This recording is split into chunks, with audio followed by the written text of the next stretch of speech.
On live CNN, political commentator Van Jones thought he could embarrass Ibrahim Traoré with tough words and criticism. But instead of crumbling, Traoré delivered a sharp, fearless reply that stunned the studio and left Van Jones visibly shaken and emotional. The exchange spread like wildfire, proving once again why Traoré's voice commands global attention. The CNN studio lights blazed hot, making the room feel more like a courtroom than a news set. Cameras zoomed in, microphones were adjusted, and millions of viewers waited across the world. It was Monday morning in New York, but in Ouagadougou, Burkina Faso, it was already afternoon. President Ibrahim Traoré sat calmly, his uniform neat, his posture unshaken. To many watching, he was the voice of a rising Africa, young, fearless, and unwilling to bow. Across from him sat Van Jones, a well-known American political commentator, a man with decades of media experience. The segment was billed as a discussion on U.S.-Africa relations. But behind the scenes, producers whispered, "Make it tough. Don't let him walk away a hero." They wanted drama, not just talk. As the countdown began, 3, 2, 1, the tension was so sharp you could almost hear it. Van Jones leaned forward, eyes narrowing. He had prepared barbed words sharpened like knives. Trey, however, was still. His silence felt heavier than steel. When the red light blinked live, the world leaned closer. Something was about to happen that no one could predict. Van Jones wasted no time. His voice carried a cold edge. "President Traoré," he began, "many say your so-called anti-imperialist stance is nothing but delusional dictator fan fiction. You speak of freedom, yet your nation struggles with poverty and instability. Isn't your rhetoric just a cover for failure?" The words sliced through the studio. The control room erupted in quiet gasps. It was a direct attack designed to humiliate Traoré live on international television. The camera panned to Traoré. For a moment, he didn't move. His silence wasn't weakness. It was weight. His eyes studied Jones, not with anger, but with piercing calm. Then slowly, Trey leaned forward. His voice was low, steady, and every word carried fire wrapped in ice. "Mr. Jones, you once cried on this same network when America chose hate over unity. You called it a white lash, but here you sit, mocking Africa for tearing down the chains that your world helped lock on us. Tell me, do you weep only when it is your house burning?" The studio froze. Van Jones blinked. His lips parted, but no words came. The moment hung heavy. The audience watching at home leaned closer to their screens. The studio crew stopped moving. Even the hum of machines seemed to dim. Van Jones tried to swallow, but his throat felt dry. He forced a shaky smile, but it wavered. He had expected a defensive answer, maybe even anger. Instead, Traoré's reply cut to the soul. Traoré's tone deepened. "You call us delusional for rejecting chains, yet you celebrate tears when they come from your own pain. Our suffering is not fiction, Mr. Jones. It is history. It is present, and it is your silence that has kept it alive." The words landed like thunder. Jones shifted in his chair, his eyes wet. He tried to look at the cameras, but the lens felt like judgment staring back. On Twitter, within seconds, clips of the moment began spreading. Viewers wrote, "This isn't just politics. This is truth." Others said, "Traoré just shook Van Jones to his core." But in the studio, no one cared about trending hashtags. What mattered was that Van Jones, known for his eloquence, sat trembling, his lips pressed tight, his chest rising heavy with unspoken emotion. And Traoré. He simply looked ahead, calm as stone. Van Jones tried to recover. He leaned forward, attempting to sound firm again, but his voice cracked ever so slightly. "President Traoré," he said, "strong words don't solve real problems. Burkina Faso still faces poverty, terrorism, and weak institutions. Isn't your so-called revolution just empty talk while your people suffer?" The studio waited for Traoré to defend himself. Instead, he remained calm, his eyes steady, his tone low but cutting. "My people suffer, yes, but not because they chose freedom. Because for decades, others decided that Africa's place was at the bottom. You want to measure us by wealth, but have you measured the price of stolen resources? The cost of imposed wars, the tears of mothers who bury sons in battles they never chose." The silence that followed was heavier than the question itself. Van Jones inhaled deeply, trying to hide the quiver in his breath. On social media, comments erupted. "Van Jones looks broken." Others typed, "Tro just told the truth the world avoids." In the studio, Jones's composure began to fracture. Behind his glasses, his eyes glistened, betraying the emotion rising within him. Traoré did something unexpected. He reached into his jacket pocket and placed a folded photograph on the table between them. "This," he said, "is a boy from Kaya, a town in Burkina Faso, 10 years old. His name was Adama. He died last week, not because of disease, not because of hunger, but because of bullets brought into Africa by powers who profit from our pain." The photo showed a thin boy with a wide smile holding a homemade football. The camera zoomed in, and millions of viewers across the world saw it. Traoré's voice did not rise. It sank, slow, deep, almost trembling. "Mr. Jones, do you call this delusion? A child buried before his dreams even had the chance to live." Van Jones looked at the photo. His lips trembled, his eyes glassy. He pressed his palm to his mouth as if to hold back a wave of emotion. For a second, it wasn't a debate anymore. It was grief, raw and undeniable. Twitter exploded. "I'm crying. This is too real." And in the studio, for the first time, Jones turned his face away from the camera. The control room panicked. Producers whispered frantically, "Cut to break! Cut to break!" But the anchor in charge shook his head. The world was watching, and this moment was gold, painful, human, unforgettable. Van Jones finally spoke, his voice softer now. I didn't know." His words stumbled out like broken glass. "I didn't know about that boy." Traoré nodded. "Not in victory, but in sorrow. That is the problem, Mr. Jones. Too often the world chooses not to know. Our children are invisible until their deaths make headlines. By then it is too late." The studio was still. Van Jones removed his glasses, wiping his eyes with the back of his hand. Viewers who had tuned in for a clash now witnessed something else entirely. Truth shaking a man's soul live on air. Clips spread instantly across social platforms. People typed, "I never cried watching CNN until today." Others wrote, "This isn't politics. This is humanity." The segment wasn't even halfway done. Yet the emotional tide was unstoppable. And for Van Jones, there was no hiding. The world had just seen his tears. By the time the segment reached its midpoint, the world outside was already reacting. Cafes in Ouagadougou had televisions turned up loud. Crowds gathered around screens in Paris, Accra, Lagos, and Johannesburg. Even in New York, people in airports stopped walking, transfixed by the broadcast. Trey's words weren't just piercing Van Jones. They were stirring ordinary hearts. A Burkina-based student in Washington whispered to her friend, "He's speaking for us. For every child who never got to grow old." Back in the CNN studio, Van Jones tried to pull himself together. He straightened his tie, adjusted his papers, and forced a small laugh to break the tension.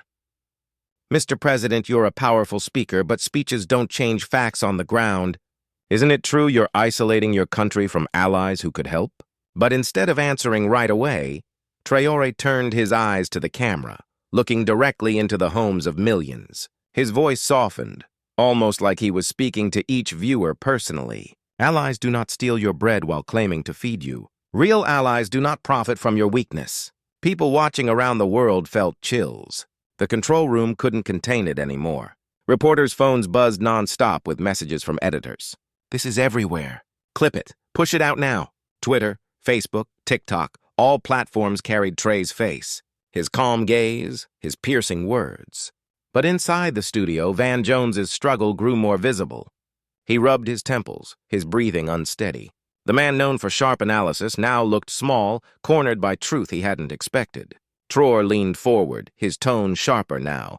"Mr. Jones, you call my stance dangerous, but tell me, who is more dangerous? A people asking to breathe free, or those who kneel to powers while their children die? Which one should the world fear?" The studio audience, invited guests, mostly quiet professionals, could no longer keep still. Someone clapped, then another. The producers frowned, but the sound carried anyway. Jones blinked fast as if trying to stop tears. He wanted to strike back, but the weight of Char's words sat on his chest like stone. For the first time, Jones looked less like a commentator and more like a man facing his own reflection. It happened suddenly. Van Jones leaned back, removed his glasses, and placed them on the table with shaking hands. His voice broke. "I've sat in this chair for years speaking about justice, democracy, and equality. But today I feel like I'm the one being judged." The studio went silent. Even the host sitting beside them leaned forward, stunned. Traoré didn't smile. He didn't gloat. He simply said, "It is not you I judge, Mr. Jones. It is the system you defend without knowing the weight of its crimes." Jones's eyes glistened.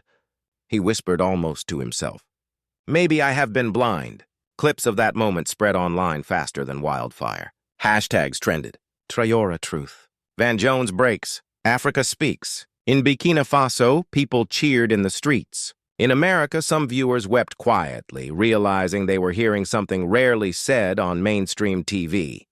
And for Van Jones, the once confident commentator, his world shifted in front of millions. He had walked in expecting to expose Ibrahim Traoré. Instead, the world was watching him unravel. The week was far from over. The storm had only begun. By the next morning, Tuesday, the clip had circled the globe. In Ouagadougou, young people painted Traoré's words on walls. "Cry for Africa's real chains." University students chanted it as if it were a song of liberation. In Washington, activists replayed the moment on their phones, stunned by the courage of a 37-year-old president standing tall against an established media giant. Meanwhile, CNN scrambled to handle the fallout. Executives argued in closed-door meetings about whether the segment had gone too far, but it was too late. The world had already made its judgment. Van Jones avoided the press that day. He canceled scheduled appearances and was spotted leaving the CNN building with his head down. A journalist shouted after him, "Mr. Jones, do you regret your words?" He didn't answer on Twitter. A single post went viral. Van Jones came to shame Traoré. Instead, he discovered the truth. But while the world celebrated, Traoré himself remained quiet. He returned to Burkina Faso the same day, greeted by cheering crowds at the airport. Yet his face showed no triumph, only a heavy, reflective calm. He knew this moment was bigger than him. Wednesday evening, Van Jones finally spoke. He sat in a small studio far away from CNN's main stage for an unscheduled podcast interview. His voice was tired, heavy, but honest. "When I looked at that photograph of the boy," he paused, swallowing hard, "I realized I've spent years talking about justice while ignoring half the world's suffering. I saw my own children in his face." The host sat silently, letting his words breathe. Jones continued, "Traoré wasn't attacking me. He was holding up a mirror, and I didn't like what I saw." The clip of this confession spread as quickly as the confrontation itself. People began writing messages not of anger, but of empathy. "Maybe this is the first step, acknowledging blindness." Others added, "This is why Traoré's voice matters. It shakes even those who thought they were awake." Meanwhile, in Burkina Faso, mothers of fallen soldiers lit candles in front of the presidential palace. One woman told reporters, "For once our pain was spoken on global television. That boy's picture, it was every child we have buried." The world was beginning to cry together. By Thursday, an unexpected twist arrived. A handwritten letter surfaced online, posted by a Burkinabe student in France. It was addressed to Ibrahim Traoré. The letter read, "Dear President, I watched you on CNN. My father was killed in a mining accident when foreign companies took everything and left us with dust. I had lost hope. But when you spoke, I felt my father's voice again. Please never stop." The student signed it simply. "Your son from afar, Musa." The letter went viral, reaching Traoré himself within hours. When he read it, he closed his eyes and whispered, "This is why we fight." Van Jones, too, saw the letter. It broke something deeper in him. He tweeted for the first time since the interview, "Tam Musa, I read your words. I am sorry. I should have listened sooner." That single tweet lit the internet on fire. Some mocked him, but most felt the raw sincerity. CNN announced it would air a special follow-up program on Friday. The world prepared to watch again. Hearts heavy with expectation. The storm had not ended. It was only gathering strength. Friday evening arrived. CNN announced a special follow-up titled, "The Conversation Continues."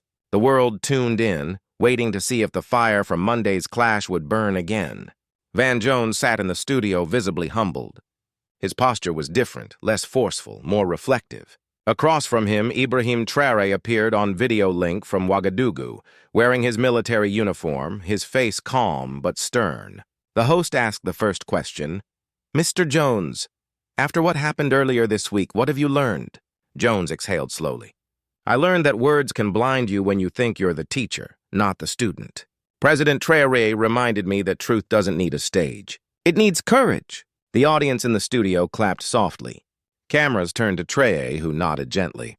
Admitting blindness is the first step towards sight, he said. The world does not need perfect men, Mr. Jones. It needs honest ones. For the first time that week, Jones smiled faintly.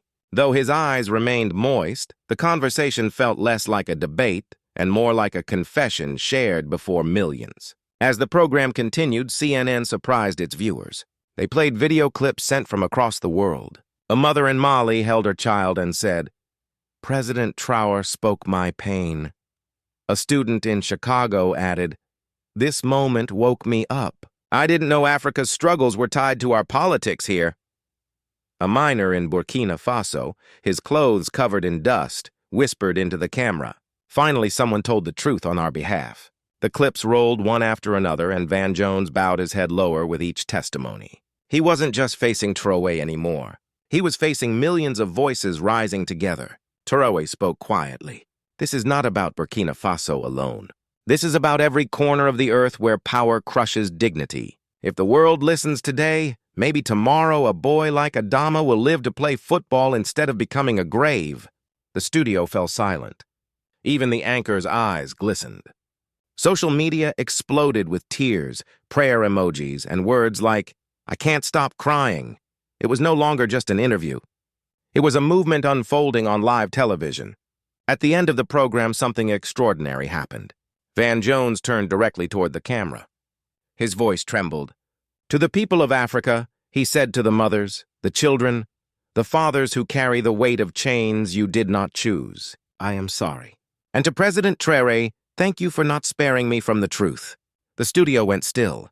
Viewers watching across continents felt their hearts crack open. Then Jones did something even bolder. He stood up, faced the screen showing Traoré in Ouagadougou, and raised his hand in salute. "You have my respect." Traoré, on the other side of the world, placed his right hand over his heart.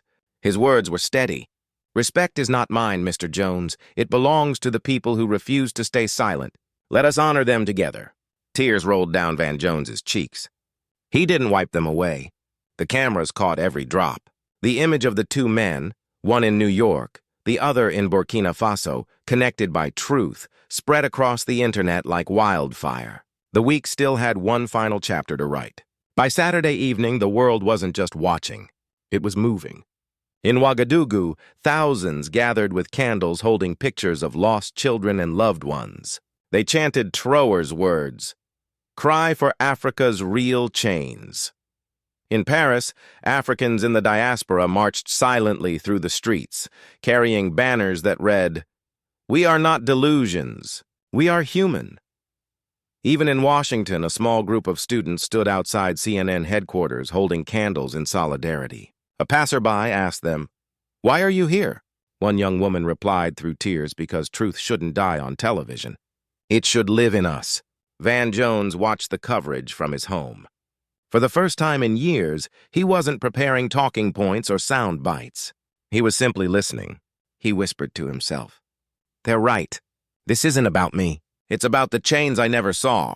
Traoré, meanwhile, remained silent in public. But behind closed doors, he told his aides, "If this moment does not lead to action, then it will be only another show. We must carry this light further." The candles across the world burned brighter than headlines.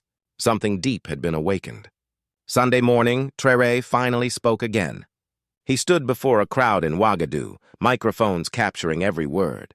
His tone was steady, not triumphant, but solemn. "My brothers and sisters, this week the world heard us. But let me remind you, words alone will not free us. Tears will not free us. Only unity, dignity, and courage will." The crowd erupted in applause, but Traoré raised his hand gently. "Do not clap for me. Clap for the children we lost.